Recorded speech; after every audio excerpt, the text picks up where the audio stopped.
Good morning, or depending when you're listening to this, good afternoon, good evening, or good night. My name's Ross, and I was always told I had a voice for radio, so I've made a podcast all about the Pokémon trading card game. And you're listening to PTCG Radio. Now, we've got a little bit of a hodgepodge show today. We're going to be talking about a bunch of different things. I'm going to be talking you through the number of people that have qualified for Worlds from each territory into which qualification is divided. I'm going to be talking to you a little bit about the grinder and the requirements for the grinder this year. I'm going to be giving you a little report from my winner box tournament that I went to this past weekend. And then we're going to be giving some updated thoughts from US Nationals and going through a couple of opinion topics which I think are fairly interesting. So, starting off then with a little bit of news, and there isn't a huge amount of proper news this week, but I can tell you that there is a new Lucario Mega Box, which is going to be released in the near future. It's going to be released on October the 3rd, and it's going to be in the same vein as the Mega Charizard collection. So you're going to get a Mega Lucario figurine, 4 booster packs, and a Holo Lucario promo. If you are a Lucario fan, then this seems like the kind of thing you'll want to pick up. If you're not, then maybe you'll want the promo. If not, you should probably not bother picking it up, if it's all the same. And just as a little side note, PokeBeach.com went through some very interesting news this week. Not terribly related to the video game expressly, but Pokemon is actually estimated to make $1.5 billion a year, meaning it actually makes more revenue for those who are slightly less businessy than myself. Revenue is the money that you get before you actually pay your costs. So this isn't a measure of profit, this is purely a measure of money coming in, and if your costs are very high, then your revenue your profit may actually be quite low. We don't know. But purely in terms of revenue, the money coming in before you pay your costs, Pokemon is getting more than Coca-Cola, the NHL, Sony Pictures, Chrysler, Playboy, Harley-Davidson, Lego, Nissan, etc., etc. That's quite an impressive list of companies that Pokemon generates more money than. So, go Pokemon, quite frankly. And in terms of actual news, I'm afraid that's pretty much it this week, except we now have some information about the grinder. Now, the grinder, for those that don't know, is the other name for the Last Chance Qualifier. And quite frankly, if you've been listening to me recently, or indeed ever, you may be aware, I may have mentioned it once or twice on the podcast, that I actually entered and got through the grinder at Worlds 2012, the only time I've actually attended Worlds. And what it basically is it's a big tournament that you can go to on the Friday before Worlds, Worlds of course being on the Saturday and Sunday, and essentially you enter, and it's a single elimination tournament nowadays. If you win, you get through to the next round.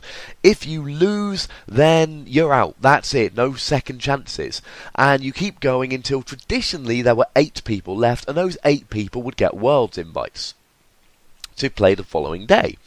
So I went in 2012 and they let 8 people in. The year before, in 2011, they actually let 16 people in San Diego, although that was a very large, well-attended grinder. Persistent rumours, of course, in 2012 that they were going to let 16 people in, and then a collective look of sadness around the room when the top 16 games actually started and people realised they'd have to win another game. And then last year, in 2013, they let 8 people in. Now, unfortunately, it's changed just a little bit. So if we look at the official Pokemon website, it talks about the fact that it's limited to 512 Masters, 256 Seniors, and 256 Juniors. You must check in on Friday by 8 p.m. At 8 a.m. for the video game qualifiers.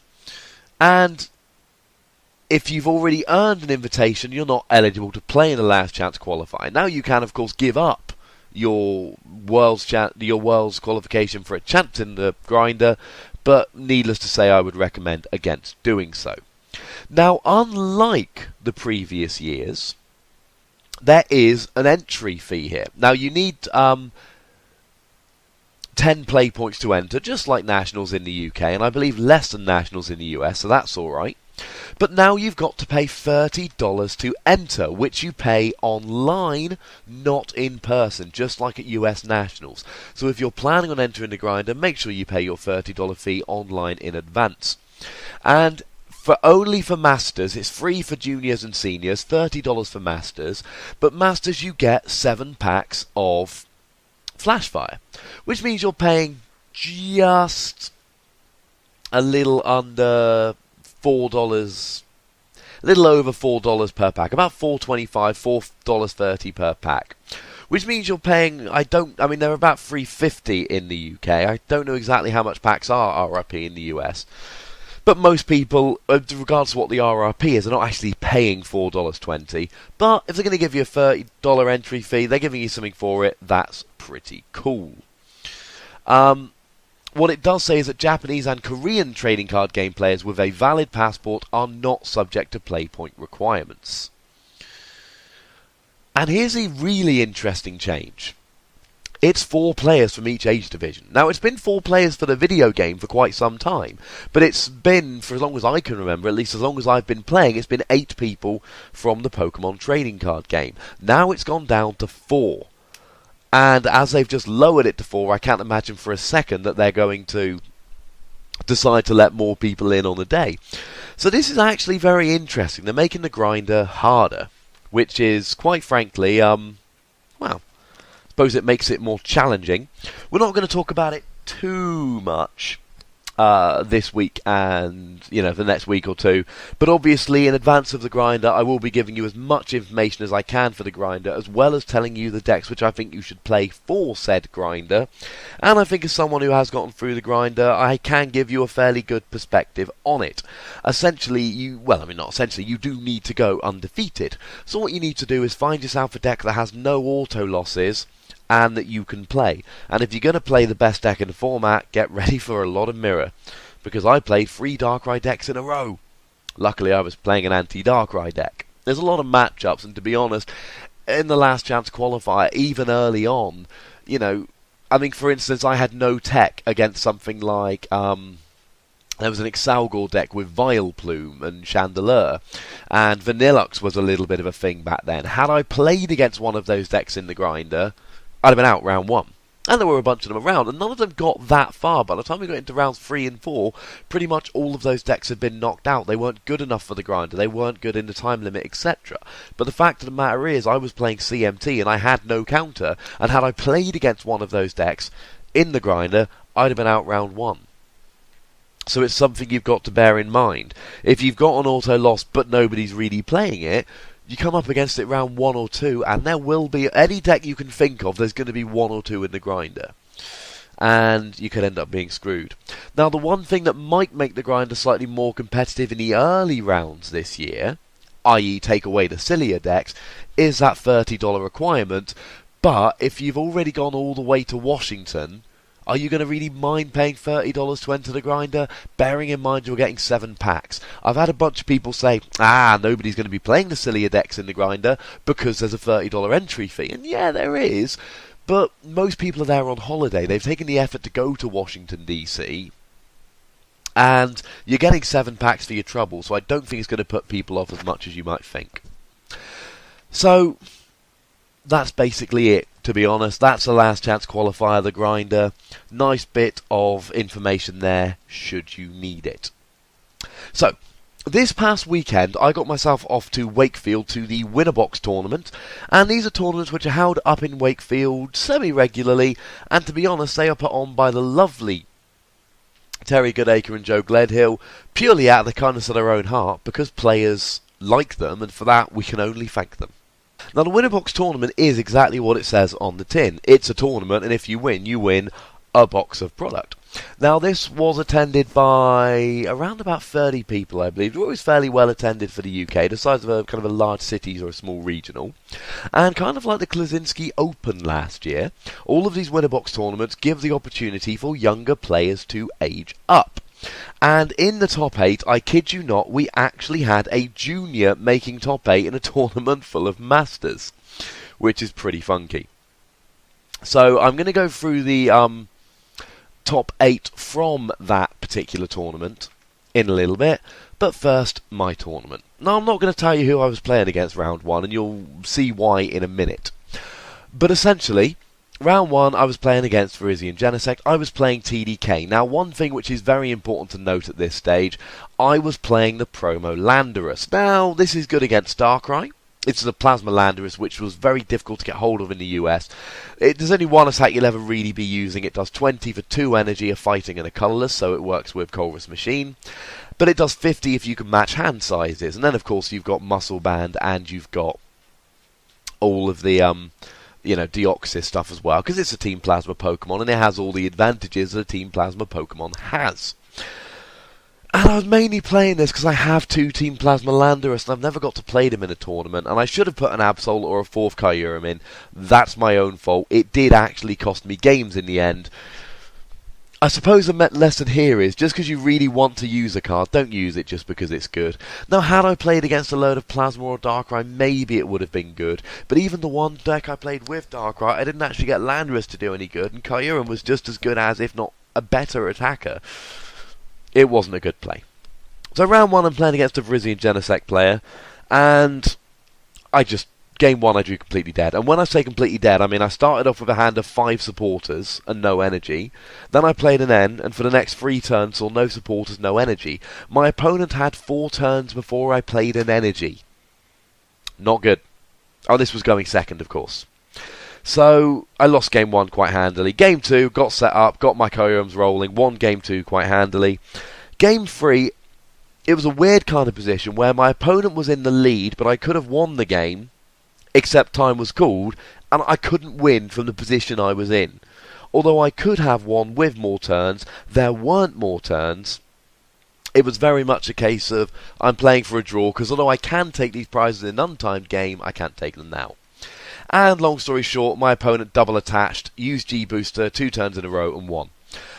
He was sitting there with 1 energy on him, he attached, and energy switched, meaning he could G-Booster, but in order to get the win and not a draw, he would have to then get 2 more energy the following turn, which wasn't possible. We had no energy switch left, and he could only attach 1 energy the following turn. But he double attached, and that meant all he needed was an energy the following turn to get the game, which he did. Now, I am not saying my opponent deliberately attached 2 energy cards in 1 turn. I don't believe he did. I don't think there was any malice in it. But I was sitting there and watching, and I know for an absolute undeniable fact, I watched him attach 2 energy cards in 1 turn. And I explained it to him, and he, I suppose somewhat understandably, claimed he didn't. I should have called a judge over, because I was very, very certain in what happened. And I'm going to be honest here, I got a bit angry, and I kind of stormed off from the table a little bit, thinking the judges wouldn't be able to reverse it, and as I was the one accusing him of cheating, the burden was on me to prove the accusation, and I didn't think I was able to do so, because essentially, how do you prove somebody put down 2 energy in 1 turn when nobody was watching? But I should have called the judges, and I suppose for my failure to call the judges, maybe that's enough of proof that I didn't really deserve the draw there. I'm not accusing this person of cheating deliberately or maliciously, but I am stating for an absolute fact they double attached. Disappointing, I start off 0-1. And this put me on tilt pretty much for the rest of the day. I wasn't paying as much attention as I could, and it harmed my tournament performance. But I've got nobody to blame for that but myself. Round 2, I'm playing the lovely Matt Blower. He is playing Pyroar, Raichu, Mewtwo, Charizard. Game 1, he starts Charizard. He has to bench a Caldeo to get around my lasers, and he has to use Jirachi to get a supporter. So essentially what this means is he's benched 3 EXs, and if you've watched my YouTube videos about beating Pyroar, or if you've read my 6prizes.com article about beating Pyroar, you know that one of the ways to beat Pyroar is to kill other things, and that's exactly what I did Game 1. I just killed the Caldeo, I killed the Charizard, and I killed the Jirachi. I played 2 Lysandre and a Power Pad, no Genesect, but I played 3 Escape Rope, I think. I played 2 Lysandre, I played 2 Power Pad. So I was able to take Game 1 because his Pyroars, they're 2 hitting me at best, and then he's got to try and hit his single Lysandre, well, maybe 2 if he hits his Power Pad, and it's just going to take him too long to actually get the win. So I win Game 1 quite easily. In Game 2, I make a huge mistake. A monumental mistake. And it was because I was slightly on tilt, but again, nobody to blame for this but myself. he saw what I did game 1, he played much more carefully in game 2. He didn't give me enough other stuff to kill, plus I had to Juniper both my Lysandras turn 2. But it made no difference, he'd seen what happened in turn 1, there's nothing I could do about it. So we end up getting late game, and time's been called, and he's Jirachi'd for a Lysandra, so he's going to get the win next turn. So I dig using bikes, etc., get the end him, and I pass, and I leave a 4 energy Thunderous active, and he brings up a Mewtwo and kills it. He takes game 2, and the match goes to a tie. If I retreat into an undamaged Kyurem, I win the game there and then. Stupid mistake. So I'm there at 0-1-1, and I'm not liking my chances. I then play against a lovely chap who is a listener to the podcast, hello if he's listening today, with his Rizzy and Genesect, and essentially, game 1 comes down to, I need to snipe for 30 damage, my last Kyurem is prized, Landorus is sitting on the bench with 2 energy. That was a deck building mistake, simple as that. Win game 2 goes to a tie, I'm sitting at 0-1-2, and then I play against a couple of seniors and win my last 2 rounds. One against Raybor, which is a favourable matchup for TDK, and one against Evil Tao Darkrai Garbodor, which again is a favourable match for TDK. He does play Crushing Hammers, and he hits a load of Crushing Hammers, and he hit heads on lasers, and I draw dead pretty much all 3 games, especially game 1. But I managed to pull out the win in the end. So I finish 2-1-2, and I'm disappointed, to be honest. One of my draws came from the fact that my deck wasn't good enough. I should have played 4 Kyurem, not 3 in a Landorus. One of my draws, and my other draw, came from a silly gameplay mistake to throw away a win. My only loss came from my opponent double attaching in 1 turn, so I can't read much into that. That should have been a draw. So essentially it could have been 4-0-1. What can you do? These things happen. A couple of annoyances were that I went second all 5 rounds, which was somewhat annoying. There was one game where I mulliganed 6 times despite playing 10 basics, and I managed to draw dead in 4 games despite playing 15 supporters, which makes me even more furious when, I saw a list from a very good player online today playing 6 supporters and 6 draw trainers and a computer search, and that's it. That's their entire draw engine. Something like 3 Bicycle, 3 Fiery Torch, 3 N, and 3 Juniper or something like that. Some ridiculous list which I can't imagine is consistent. But hey ho, these things happen, and as Prism Energy is almost certain to be rotated, TDK is dead, except in extended format, so we shall leave it there. Huge thank you to Joe and Terry for putting on the tournament, and although quite frankly, I think I know I Ross maybe a little bit too much on the podcast. That's moaning about bad draws for anyone that's fairly new to listening.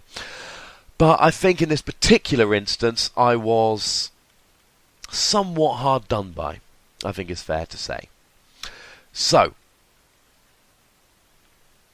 the top 8 of that particular tournament was very interesting. In 8th, we had the Torminator, a junior whose name I don't want to give away on the podcast, with Pyroar. In 7th, we had Paul Stringer with Gen Raichu. In 6th, we had Lu Lai Chi with Don Fan Dragons 2.0. Oh yes. In 5th, we had Dylan Smith with Empoleon. In 4th, we had Luke Kirkham Speed Charizard. In 3rd, we had Charles Barton's Rizzy and Genesect with Hammers. 2nd, we had UK National Champion Scott Burgess's Big Basics. And in 1st, we had Terry Goodacre's TDK. That was the standings after the Swiss rounds. And I'm just looking here to see, and unfortunately I don't have what actually happened in Top Cut, so sorry about that. I did record 3 games from this tournament with a real camera, including UK National Champion Scott Burgess playing against the Torminator's Pyroar, and they will be going up on my YouTube channel in the next week or so with commentary from myself. As I've promised for a long time, my YouTube channel, youtube.com/user/PTCGRadio, or just search PTCG Radio on YouTube, that is starting to be expanded properly, including live games. So do get yourself over there to have a watch of them. Speaking of which, as a quick update of what's been going up this past week, there is a deck analysis and my first game played with the US National Senior Champions Empoleon list, so go over and have a look at that. And the games from the Sutton Coldfield Professor Cup rules tournament have started going up. There's a video explaining the Professor Cup rules, and for some silly reason I put a hollow Furfrau in there because I'm an idiot, but other than that it's a very good video. And by the time you listen to this, there'll be at least the first couple of rounds of that tournament up there. There will be 7 videos going up there, 1 from each round. So get yourself over there if you're at all curious about the Professor Cup format from 2014. All the information you could need is up there. So, that is the YouTube channel. So, the next thing I want to talk about today is what's happened in terms of qualification. Now, at the beginning of this season, there was a big hoo-ha about the amount of people that were going to qualify for Worlds, because they raised the qualification up to 500 points. Now, of course, the other thing they did was almost instantly raise the amount of championship points you got from bigger tournaments such as regionals, so it wasn't really the end of the world. Now, I'm going to thank Chase Maloney for this, the seniors national champion from 2012. The Canadian player, I believe, has got his Worlds invite again for this year, and he's tallied up the total so I don't have to, which is weird. Usually it's me tallying up the numbers and such, so you guys don't have to. Cheers, Chase. So I go with his numbers. If they're wrong, blame him. There are 78 players who have qualified from North America, 99 players who have qualified from Europe and Africa, 29 players from Asia Pacific, where remember there was a 300 championship point requirement, and 42 players from South America, where there was again a 300 championship point requirement.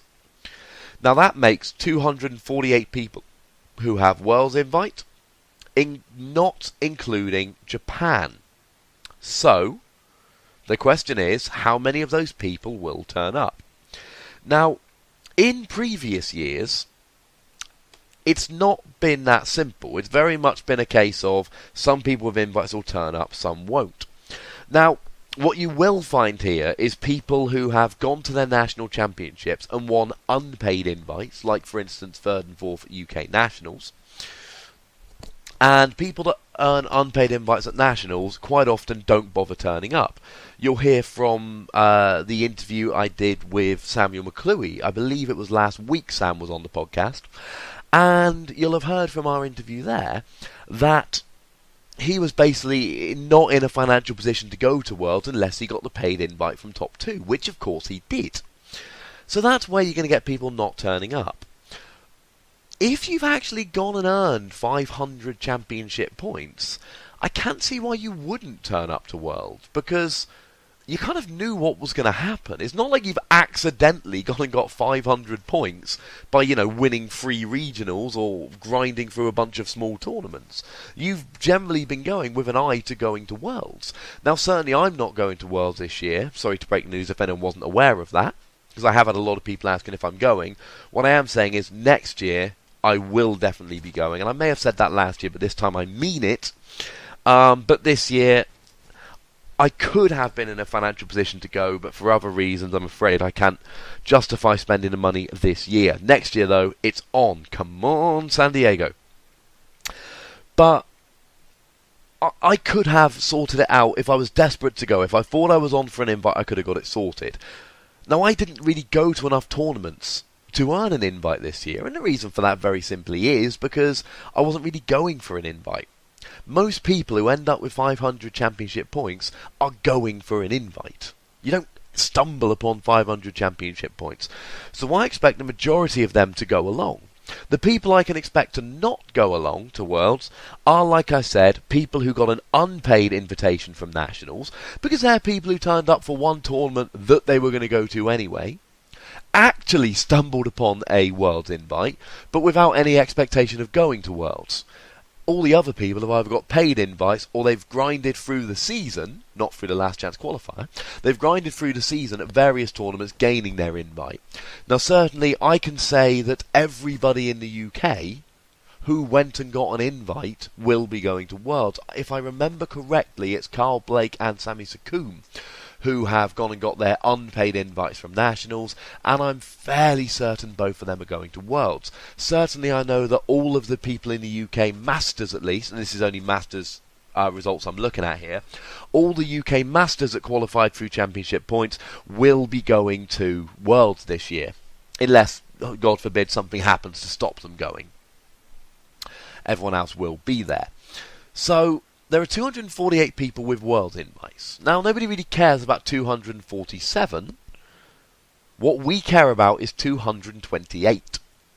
Because 228 players, I think it's 228. Yeah, 248. I can't remember. But there is a limit at which we trigger a 9th round and top 32. I think it might actually be 248. Regardless, there is a limit at which we get 9 rounds, which is somewhere over 200. So, let's say it's around, I think it's 248, because it's 256. I'm going to be honest, ladies and gentlemen, I can't remember the exact threshold. So, the question is, how many of these people are actually going to turn up? Now Chase in his post says 227, so let's go with that as a baseline. I can't remember when the 9 rounds kicks in. If he's saying 227, let's go along with that. Now, bearing in mind, along with these 248 people that have already qualified, you're going to get 4 more from the grinder. And those people are going to be in DC, so they're going to be going. And you've got the Japanese players. Now, I don't know how many people have got invites from Japan, but if they've got invites from Japan, they're going to go, because getting your invite in Japan is ridiculous. You've got to win a tournament. A difficult tournament, not this second place rubbish. So, in Japan, if you've got the invite, you're going to be going. Truth be told, I could see it reaching 227, which means 5 rounds of Swiss on day 2 for Worlds, and then a top 8. And you've got to wonder whether they want this. Now, when you think about Worlds, it's very much, it's done as a very strict schedule, because you've got the VGC and you've got the TCG. And certainly seniors and juniors aren't going to have these extra rounds of Swiss.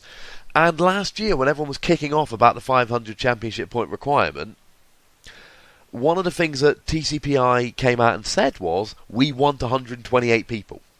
We want 128 people at every Worlds. That's our goal. And they could be looking at pretty much double that. I can't imagine they want the 9 rounds top 32 leading into a top 8, because that's basically adding 5 rounds of Pokémon. That's 5 hours, plus time in between. That's going to screw up their scheduling.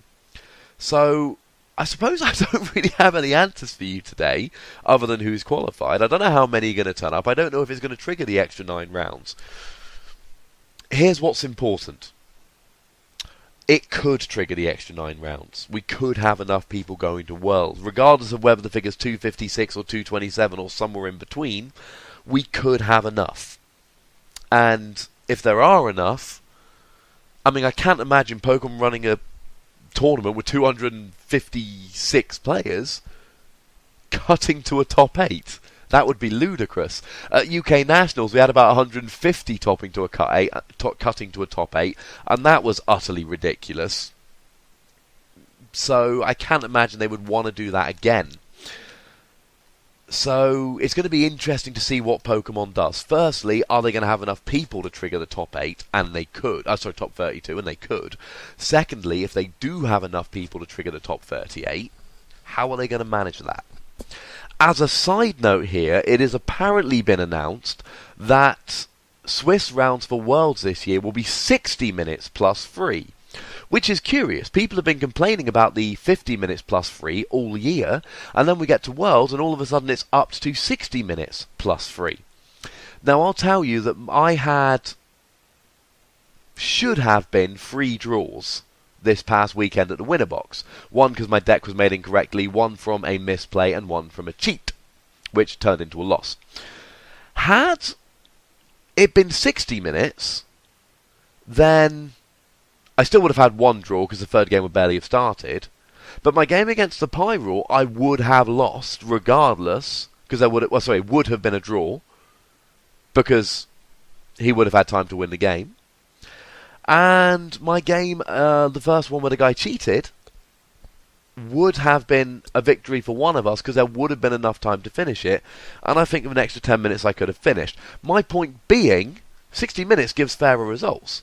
The game against Pyro should have been a draw. It was only a draw on a misplay. With 60 minutes, it would have been a draw. The game I played against Virgin that was a draw should have been a draw, would have been a draw with 60 minutes. The game that I lost due to the cheating would have seen a proper victor with 60 minutes. So I'm all in favour of this. It sounds pretty gosh darn good. So, I'm going to finish off today with two opinions. I was going to have a chat about the format for Worlds and US Nationals, etc. I think that can wait till next week. Speaking of which, if you were expecting some interviews from Worlds qualifiers, they'll be back next week. I haven't had a chance to get them up and rolling this week due to personal commitments. I'm hoping I will by next week. Two interesting questions have been posed on the interweb this week, so I'm going to give you my opinions on them. First, should anyone be able to enter the last chance for points competition? Now, there was a very interesting article from Adam Capriola that went up on 6prizes.com this past week, and I would recommend all of you go and read it. And what this is in response to is the last chance for points that happened at US Nationals. And essentially, these were the tournaments that were regionals, that were held after Nationals, and gave people a chance to earn the last few points they needed to get into Worlds. Now, I was against these for two reasons. Firstly, the exclusive playmat, which cost $20 to enter and you got the playmat, and I'm not going to be able to get this playmat because I'm British. And secondly, it means that America is singular in its ability to qualify after Nationals, unlike every other country in the world. And yes, I know anyone can go to the last chance for points, but Indianapolis is a hell of a long way to go from Lincolnshire in the UK, thank you very much. So, there's been some discussion on who should be able to enter this. And the arguments are almost always put forward by people who are close to their Worlds invite. And the argument goes like this. If you've already got a Worlds invite, what's the point in entering the last chance for points? You're just grinching other people's invites. And if you're so far away from a Worlds invite that you can't get a Worlds invite from this tournament, why are you entering? You're just grinching other people's invites. Now, if you're driving, be prepared for the loud noise. I got complaints last time. No! I could not disagree with this any more than I do. This is one of the most infuriating things I've seen in this game for some time. Shut up and move on. I love Pokemon. I play Pokemon because I love Pokemon. If you guys know me, or I hope this comes across in the podcast, my singular goal is not to win and get into Worlds every year, because quite frankly, I've only actually been to Worlds once and I had to grind that year. I play Pokemon because I have a lot of friends that play Pokemon. I love making decks. I played Flareon for the majority of this year because that was a pet project to me. I loved the challenge of making a silly deck and trying to do well with it. And to be honest, my finish at the ECC this year gave me more satisfaction than probably qualifying for Worlds by playing Virgin all season would have done. That's why I play the game. And if I was at US Nationals, I can guarantee you I would have entered the last chance for points. Whether I was close to an invite, or I couldn't get an invite, or I already had an invite. Because I like playing Pokemon. I like the idea of a big regionals level tournament that I can enter at the last minute. I like the idea of getting a cool playmat for entering a tournament, although I would rather everyone else got the chance as well as myself. And the idea that only the people that are close to their invites should be able to enter is quite frankly ridiculous and stupid. And if you're of the opinion that the only people that should be able to enter these tournaments are people who are on the verge of getting their invite, I consider you to be an idiot. Just letting that one sink in for a little bit. I don't want to be rude, but the fact of the matter is, you're basically saying you don't get to have fun playing Pokemon so that I can get a Worlds invite. And that's utterly ridiculous. Quite frankly, if you were that damn good at Pokemon, you'd have already had your invite before, or at least by the end of Nationals. And if you're lucky enough to be given the opportunity that people in other countries don't get, to get your invite later on, well, I mean, just take it with both hands. I saw a report from one guy who played 4 rounds, lost twice and quit. Oh, I can't get my worlds in, but I'm not playing anymore. What kind of attitude is that? I just don't... It makes me wonder why these people are playing the game. This isn't magic. There's no money in Pokemon. You play just to have fun. And if you get a world's invite, brilliant. And if you happen to be... I mean, I'll use the example of Finland. I apologise to any Finnish people listening. But Asa Juntunen, or whatever he was called, the guy who used to run the Deck Out blog and refused to acknowledge that my podcast existed, he played in Finland and he got his invite playing in Finland every year. He was very, very good. Well, that guy, fantastic. But most of us aren't in that position. There are very good UK players this year who didn't get their Worlds invite. Ooh, gutted. There's very good American players who didn't get their Worlds invite. Gutted. But if tournaments are going on, anyone should be able to play in these. And if you're running around saying you don't deserve to enter into this tournament because if you win you don't get a Worlds invite, whereas if I win I do, well, that's just ridiculous. And quite frankly, if I was playing these people, I would take great pleasure in trying to beat them and screw up their Worlds invite, just to kind of make a point that if you're only playing to try and get into Worlds, you're doing it wrong. Because that means you're not playing for fun. And if you're not playing for fun, why are you playing? It very much annoyed me. And the article that Adam Capriola wrote on 6 Prizes is a far more succinct version of that exact argument. But basically he's just saying, don't be a Grinch, let people play for fun. And my last little rant for this week, before I go off and leave you lovely people to the rest of your week. Although, of course, you know, YouTube, PTCG Radio, go and have a look. I know I could call it PTCG Video. I'm not. Just not. Sorry about that. Should there be a grinder? This was an interesting question posed on the Burbank City Pokémon page, Facebook page this week. And it was posted by someone who had previously grinded in, but has their Worlds invite this year. And truth be told, I don't know whether this was a post put up in jest, to try and provoke a reaction, just to get some kind of debate going, or whether it was an honest-to-goodness... whether it's just an honest-to-goodness question.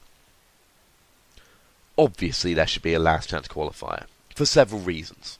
And here are some of them. I'm probably going to miss a couple important ones. First of all, last chance qualifier gives people stuff to do. Nobody turns up on the Saturday. Parents who turn up with their kids, friends who turn up with their mates who have qualified, people who go along just because they love Pokemon. The last chance qualifier gives them something to do on the Friday. That's good. Secondly, however misguided it might be due to your chances of actually ending up in the Final Four, because if 500 people turn up, that's a less than 1% chance of actually getting in. At the end of the day, some people do go out there to play in the last chance qualifier. This gets more people at Worlds, raises the profile, gets more people spending money at Worlds, raises more revenue for Pokemon, helps to spread the game. Lastly, it gives good players a chance to enter. Maybe you haven't been able to attend many tournaments this year. Maybe you ended up on 490 points. Maybe you needed top 8 at Nationals and you lost on the last turn of time in top 16 at your particular Nationals, and that's what didn't get you the Worlds invite. Maybe you were incredibly close but you just missed out. Maybe you haven't been able to play much this year. Maybe you've been playing a silly deck all year and you want a chance to actually qualify by playing a meta deck or whatever. The last chance qualifier gives you the chance to do this. And even if you want to take the opinion that people going through the last chance qualifier are somehow less worthy, and I would remind you that I believe in 2010 Frank Diaz grinded in and got all the way to 3rd, meaning he didn't have to grind the following year because he already had his invite, and that the defending champion Jason Klaczynski actually grinded into Worlds last year. Not to mention that in 2012 Stefan Tobacco grinded and ended up all the way to top 8. So I think the argument that people who grind in are less worthy is utterly ridiculous, but even if you want to go past that, there's 4 of them in a field that looks like it's going to have over 200 people. I really don't think you should get too bent out of shape about those 4 people. The chances of you playing are very, very slim. So, for all of those reasons, the Last Chance qualifier is an unashamedly good thing. I like to think it was just a trolling post because it was an exceedingly silly question, especially given that it was posed by someone who'd grinded into Worlds previously, and the fact that they had their invite this year just makes it look like they've got a bit of sour grapes or they're trying to be a little bit elitist. But Last Chance qualifier is a good thing. Over the next couple of weeks, I'll give you my proper kind of introduction to the Last Chance qualifier. I'll take you through some hints and tips about the tournament in general, and of course I will give you my pick for the top decks. Next week we're going to be back with a couple of interviews, and also I'm going to be looking at the rock, paper, scissors triangle, which has popped up in the format over the last couple of weeks, and doesn't involve Eviltal.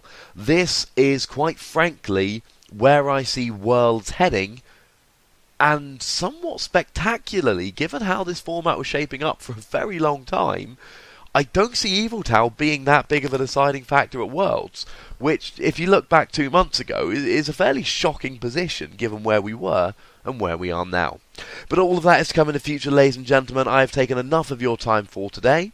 So as always, thank you very much for listening. Go check out my YouTube channel. Go and check out those Professor Cup videos, or in a week, probably, maybe just under, there'll be those videos going up from the tournament from Sutton Coldfield winner box.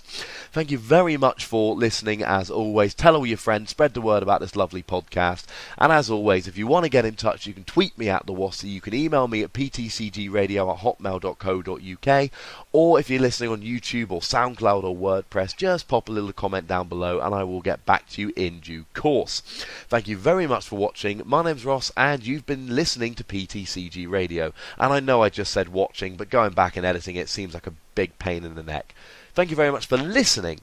My name's Ross and you've been listening to PTCG Radio.